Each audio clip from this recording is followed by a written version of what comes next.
Votre nom, s'il vous plaît. Je m'appelle Merveille. Merveille, comment était votre vie avant d'y arriver au centre d'accueil universel?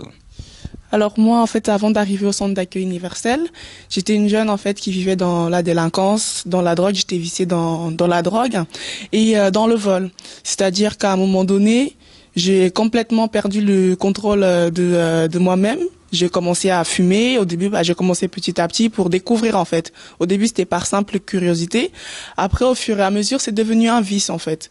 Et après, il y avait l'alcool aussi. J'étais viciée dans l'alcool. Je buvais beaucoup. J'étais toujours dans les soirées en fait. Tous les week-ends, j'étais à des soirées. J'étais toujours en fait invitée quelque part. Et moi, j'allais toujours. Et aussi, il y avait le vol en fait. C'est-à-dire que je pouvais pas rester, par exemple, une journée sans aller dans un magasin pour voler. Il fallait toujours que je prenne quelque chose. Pourquoi? Parce qu'à un moment donné, je me suis dit, bon, ma mère, elle me donne pas d'argent pour acheter des vêtements. Est-ce qu'elle va m'acheter? Je vais pas aimer. Donc, je vais faire comment? Je vais aller voler.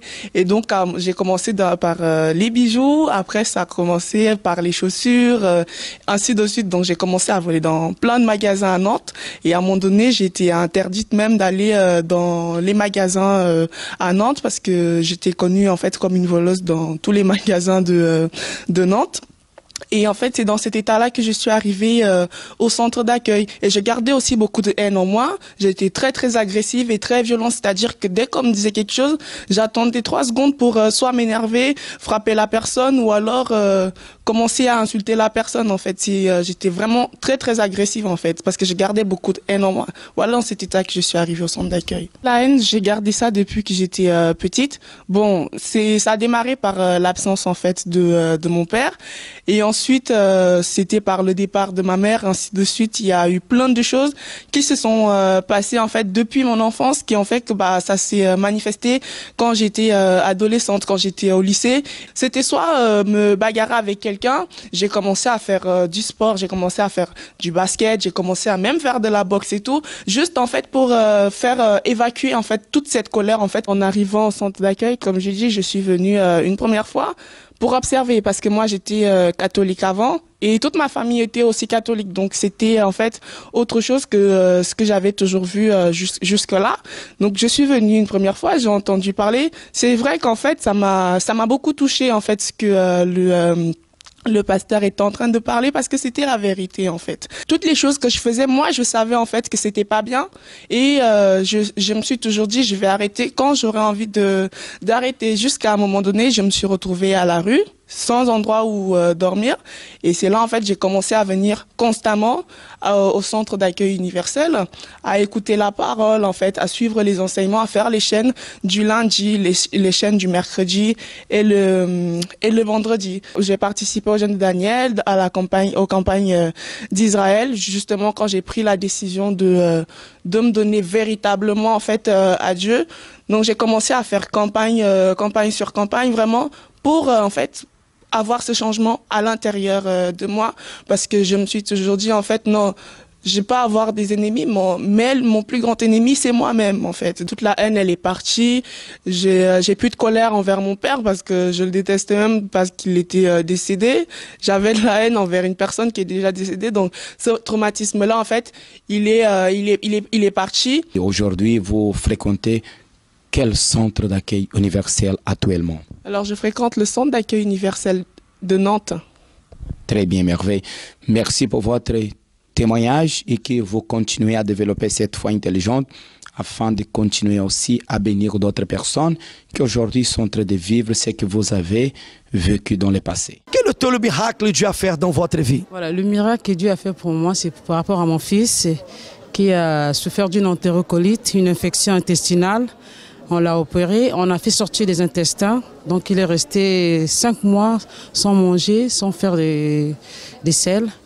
Et après, j'ai prié, mais après, quand on a parlé du sacrifice d'Israël, je me suis dit, Seigneur, je saisis cette opportunité. Et j'ai pris l'enveloppe. Dès que j'ai pris l'enveloppe, tout a commencé à changer.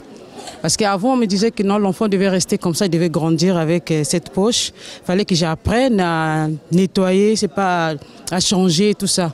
Parce qu'on m'a dit que non, les gens, il y a d'autres personnes qui marchent comme ça avec des poches. J'ai dit, moi, je ne suis pas accepté que mon enfant puisse marcher avec des poches ou grandir avec. J'ai dit, Seigneur, je refuse. Et quand on a parlé de ça, je me suis dit, Seigneur, je te dis merci. Et j'ai pris cette poche, cette enveloppe. Et quand je suis arrivée à l'hôpital, on m'a appelé, on me dit que madame, il y a eu des changements parce que l'enfant, on est en train de voir comment on va faire pour l'opérer. J'ai dit, ah bon, parce que là, avant, il n'y avait rien, on me disait rien pour voir si c'est voir l'opérer. Puis on me disait, on devait même échanger l'hôpital pour m'emmener dans une centre, je ne sais pas. Hospitalisé. Voilà. Ça veut dire que vous avez trouvé sur l'hôtel la solution du problème pour pouvoir guérir l'enfant qui était malade. Oui. Donc après, quand j'ai pris l'enveloppe, j'ai commencé à déterminer. Et j'ai pris mon enveloppe. Je suis venue déposer. Du jour que j'ai déposé, on m'a appelé, on m'a dit que non, madame, on vous donne la date, ça sera le juin pour faire l'opération. J'ai demandé à la dame, j'ai dit, le jour, elle me dit oui. Après, ils ont opéré l'enfant. Même quand on est parti opérer l'enfant, puisqu'on avait déjà opéré, et quand ils sont allés pour refaire encore, même le médecin, le chirurgien, lui, il était étonné. Il m'a dit, comment ça se fait? J'ai dit, madame, docteur, qu'est-ce qui ne va pas? Il me dit, quand on a opéré l'enfant, dans son ventre, c'est comme si il n'avait jamais, c'est comme si on n'avait pas encore opéré. Ça veut dire, avant le médecin, Dieu a fait le miracle. Voilà, Dieu a fait le miracle. Donc, il n'y avait plus de plaie, donc c'est comme s'il n'y avait rien du tout. À travers du sacrifice. Voilà. Donc, le chirurgien était étonné. Il m'a dit, madame, comment ça se fait? J'ai dit, madame, j'ai dit que Dieu soit loué. La puissance de Dieu. Voilà, j'ai dit que Dieu soit loué. J'ai dit, toute la gloire, je lui rends. Parce que c'est lui. Et après, on a opéré. J'ai passé. Donc, il fallait qu'il fasse au moins peut-être une semaine pour faire des selles. On a opéré aujourd'hui. Donc, le lendemain, il a commencé à faire des selles. Et ils étaient vraiment étonnés. Ils se sont dit, mais comment ça se fait qu'on l'a opéré aujourd'hui et demain, alors qu'il a fait 5 mois sans faire des matières qu'il fait. Je ne sais pas comment on fait nous normalement, parce que ça sortait toujours dans la poche. Donc, et ils étaient tellement étonnés, ils m'ont dit que madame, vous n'allez pas rester ici, là, il faut que vous sortiez. Et là, l'enfant est là, il est en bonne santé, là maintenant, il a bientôt 2 ans. Amém. Voyons qu'à travers de la foi, tout est possible. Cette mère, en voyant son fils qui était malade, elle avait trouvé la direction, la révélation que Dieu l'a donnée. Et en déposant, en faisant le sacrifice, l'enfant, il a retrouvé la bonne santé. Et le même Dieu qui a fait ce miracle, il fera aussi pour vous. Très chers amis, avec plaisir, nous nous retrouvons aujourd'hui encore dans cette émission très spéciale où vous allez pouvoir recevoir encore l'alimentation qui va vous donner force afin que vous puissiez vaincre tout ce que vous êtes en train de traverser. Si vous pouvez déjà, comme moi, préparer votre verre d'eau tout à l'heure, à la fin de notre émission, nous allons faire une prière en votre faveur afin que Dieu vous aide, que Dieu vous donne la force afin que vous puissiez surmonter toutes les difficultés que vous affrontez en ce moment dans votre vie. J'aimerais que vous soyez attentifs à l'histoire que vous allez voir en ce moment, le témoignage de Manouchka, une jeune fille qui a réussi à vaincre tant de difficultés dans sa vie, pour nous montrer et vous montrer, chers amis, qu'il y a toujours une solution. Lorsque nous faisons confiance véritablement à Dieu, il y a toujours une solution pour notre vie. Voyons cette histoire et à tout de suite. Donc avant d'arriver au centre d'accueil universel, j'étais perdu dans la drogue, perdu dans l'alcool, j'étais vicieux, vicieux à toutes ces choses-là. Et je même perdu mes frères dans la drogue. Donc à l'intérieur de moi, ça a mis vraiment une révolte, ça a mis une haine dans ma vie. Donc arrivé un moment, je voulais partir aux États-Unis pour aller venger mes frères. Parce que comme ils étaient dans un groupe de gangs, et moi, je voulais m'intégrer dans ce groupe-là pour pouvoir venger la mort de mon frère. Donc, avec ma femme, c'était tout le temps de bagarres, c'était tout le temps de problèmes. J'ai failli les tuer plusieurs fois. Des fois même, je fais des choses que je ne me rends compte même pas. C'est-à-dire, même des fois, on dort, je l'étrangle. Après, c'est quand Je me suis revenu à moi-même et je vois donc que j'étais en train de le tuer sans même savoir. Oh, le climat à la maison, c'était vraiment horrible. Vraiment, vraiment horrible. Il y avait des ondes négatives. Je n'écoute pas mon épouse. Je fais ce que je fais. Il n'y avait pas d'union. On se dispute souvent et des fois, les disputes, ça... En fin de compte, les disputes, et après, ça vient en bagarre. En fin de compte, le moment le plus dur pour moi, c'est quand je perdis mes frères.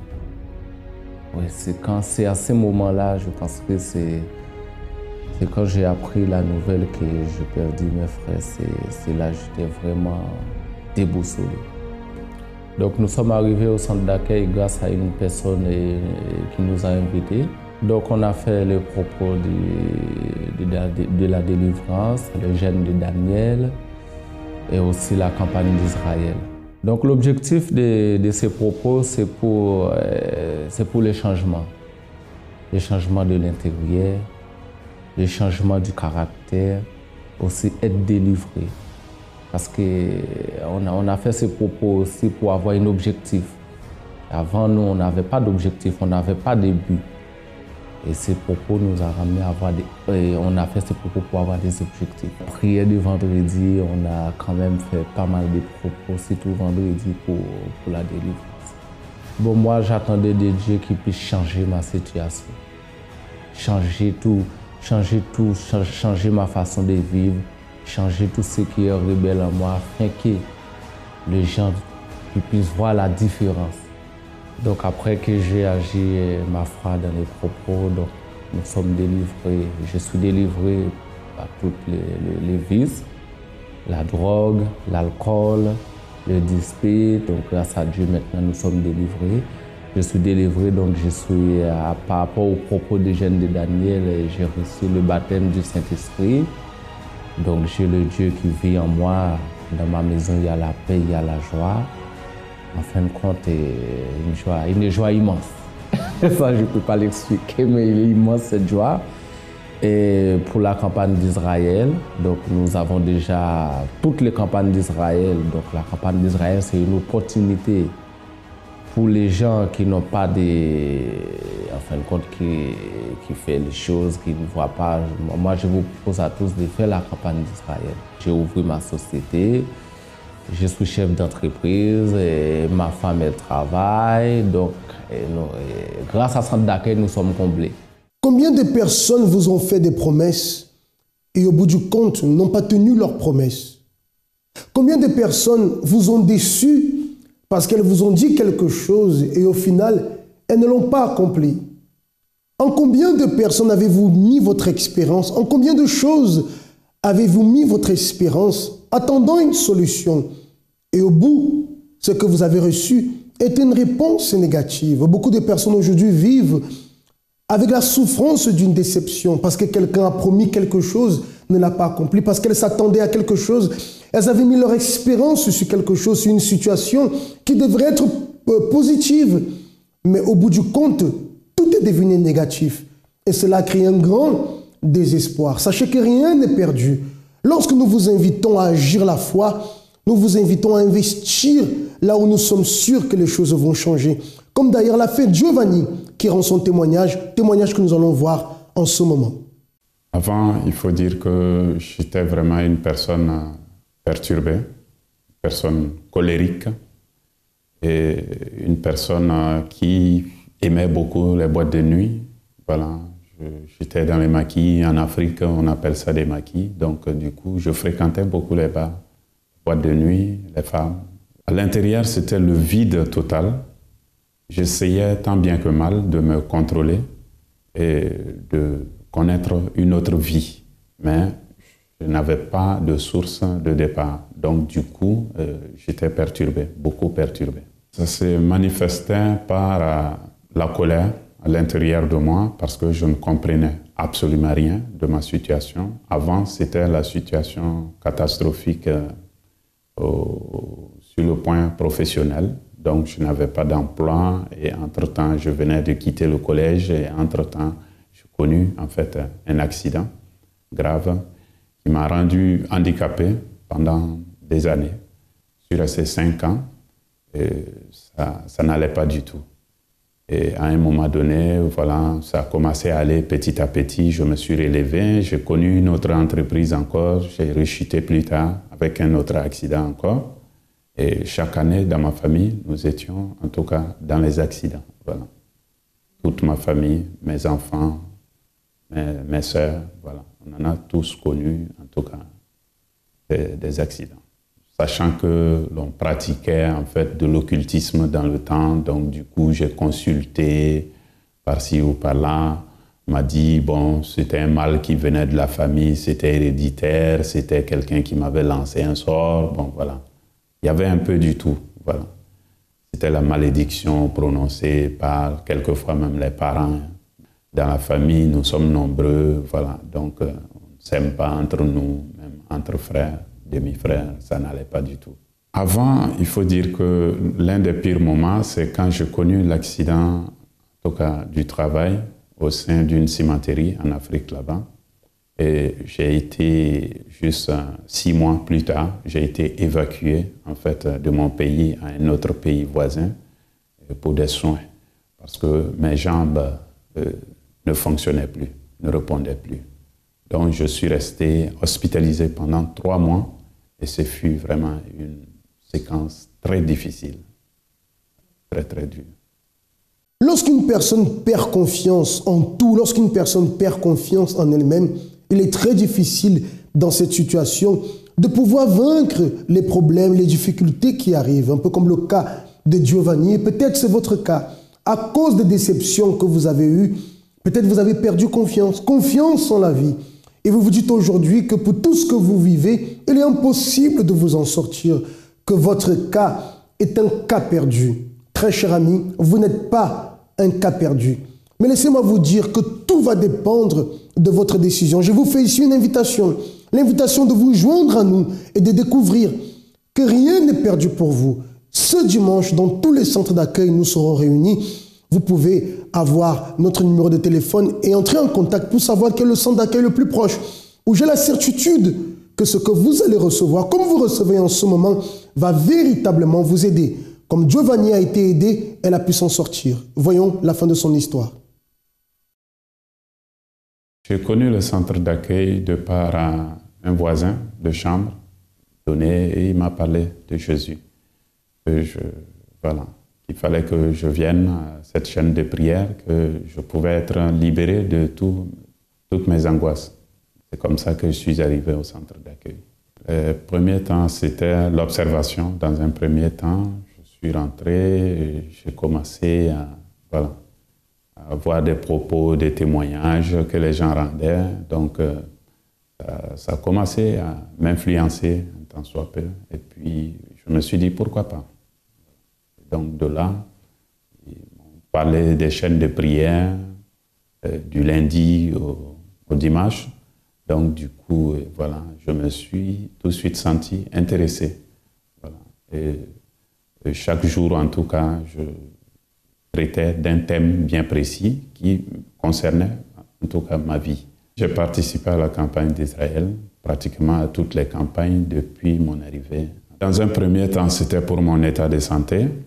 Et dans un second temps pour mes problèmes familiaux.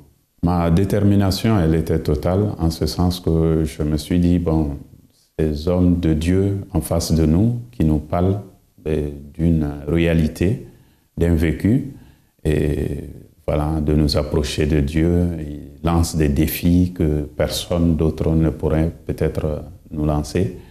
Et je me suis dit, bon, s'ils le disent, c'est que c'est vrai. Et ceux-là qui ont rendu témoignage, je l'ai vu, je l'ai compris que ce n'était pas en fait des sacrifices comme les autres. Donc du coup, je me suis senti concerné et je me suis dit, bon, je vais aller à fond et puis je ferai un défi avec Dieu et je verrai ce que ça va donner.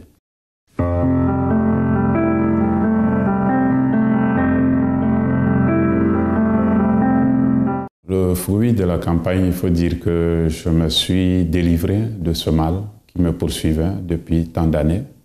Voilà, j'ai été délivré, en tout cas, de cette maladie chronique que j'avais et que tout le monde m'a vu pratiquement, voilà, l'église en train de souffrir en même temps. Tout le temps, je venais avec des béquilles. Voilà, j'étais entre les hôpitaux. Donc, du coup, cette situation a changé radicalement. Au jour d'aujourd'hui, je ne fréquente plus les hôpitaux et je suis totalement guéri.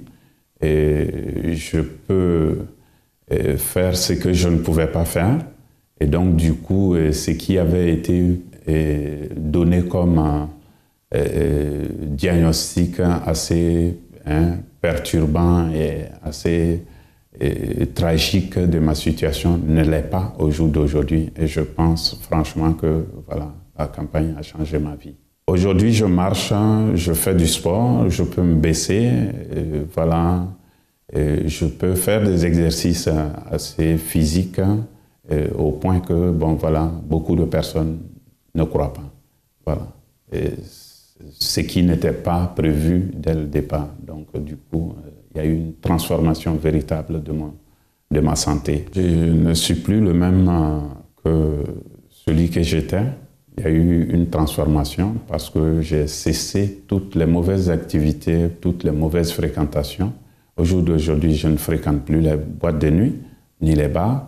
Et je suis libéré, en fait, de cette emprise qui me poursuivait comme voilà, une ombre, voilà, qui me poursuivait, qui me disait, qui me dictait là où je devais aller. Voilà. Au jour d'aujourd'hui, je n'ai plus envie d'aller dans les boîtes de nuit et je suis totalement assidu dans ce que je fais, alors qu'auparavant, voilà, j'étais quelqu'un qui se pavanait, voilà, qui ne savait pas où aller. Aujourd'hui, j'ai une direction, j'ai un cap, et je me fixe des objectifs que j'atteins toujours. Voilà. Au jour d'aujourd'hui, je me sens plus tranquille, plus serein, plus convaincu dans ce que j'ai à entreprendre dans ma vie. Et je peux dire qu'il y a eu une transformation, voilà, en tout cas à l'intérieur de moi, je suis plus quelqu'un qui est plus tranquille, fondé dans mes idées. Et même quelquefois, voilà, le monde est contre vous, mais vous circulez parce que ce que Dieu vous montre, c'est juste, c'est clair. Voilà. Je ne suis plus là, un suiviste, celui qui va à tout vent. Non. Je suis la parole de Dieu et je m'imprègne là-dedans, je trouve mes ressources et puis je vais de l'avant. Donc, je me sens plus, aujourd'hui en tout cas, un homme rempli. Et avec la transformation dans ma santé, je me suis dit, bon, c'est une expérience, en tout cas, que j'ai vécue, qui m'a apporté un plus que je vais, en tout cas, expérimenter dans tous les autres domaines de ma vie. Donc, avec Dieu, ça marche. Je vais faire une prière en ce moment pour vous tous qui avez perdu confiance et qui avez besoin de retrouver cette confiance. Prenez votre verre d'eau et prions. Seigneur mon Dieu et mon Père, au nom du Seigneur Jésus, que toutes ces personnes, mon Dieu, qui sont unies en esprit avec nous dans cette prière, soient visitées en ce moment, mon Dieu. Je ne sais pas ce qui leur a mené à perdre confiance, mais toi, tu sais toutes choses. Et parce qu'elle se confie en toi en acceptant cette prière, que tu puisses la visiter et que cette eau, mon Dieu, qu'elle tient, soit bénie, comme la mienne aussi, soit consacrée. Et lorsqu'ils boiront, mon Seigneur, élimine toute la négativité de l'intérieur de cette personne et qu'elle reçoive la force, la confiance pour lutter. Au nom de Jésus, je les bénis. Amen. Avec foi, buvez de cette eau. Et par la foi, recevez cette force dont vous avez besoin pour faire face, cette confiance dont vous avez besoin. Et ce dimanche, n'oubliez pas, dans tous les centres d'accueil, soyez présents. Et vous pouvez apporter votre bouteille d'eau. Nous allons continuer à consacrer cette eau en faveur de votre bénédiction. Que Dieu vous bénisse et à très bientôt. Je me sentais vraiment triste, dépassée. Je me disais que j'étais seule au monde. J'étais abusée par un membre de ma famille. J'ai essayé d'expliquer aux alentours. Ils m'ont pas remis en fait le retour en fait. Et cela a produit en moi une haine énorme. Cette haine, je ne pouvais pas la contrôler. Parce que lorsque je voyais ce membre de famille, je ne supportais pas cette personne. Plus j'avançais, plus la haine était là. Et cette haine a conduit à une maladie. cette maladie, j'ai fait des examens. Ils n'ont jamais su cette maladie en fait. Cette maladie me détruisait en fait. Parce que 2 fois, je urinais du sang. Je faisais des crises, je devenais paralysée. Je n'arrivais pas à vivre dans la société en fait. En classe, pour moi, c'était un enfer. J'avais peur en fait de faire une crise devant mes amis, devant le prof. Et cela me conduisait même à ne pas parler, à ne pas poser des questions. Je me sentais vraiment triste, dépassée. Je me disais que j'étais seule au monde, que ce que je vivais, il n'y avait que moi qui vivais en fait. J'ai connu le centre d'accueil par ma sœur, qui m'a ramenée à la FJF, premièrement. À partir de là, j'ai connu le centre d'accueil.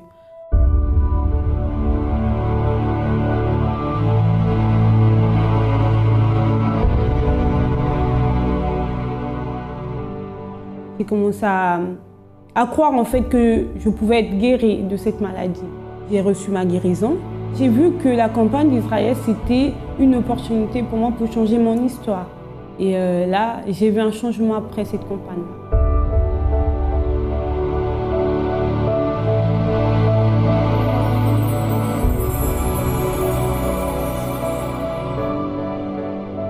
À travers les campagnes d'Israël, les propos, ma vie a complètement changé.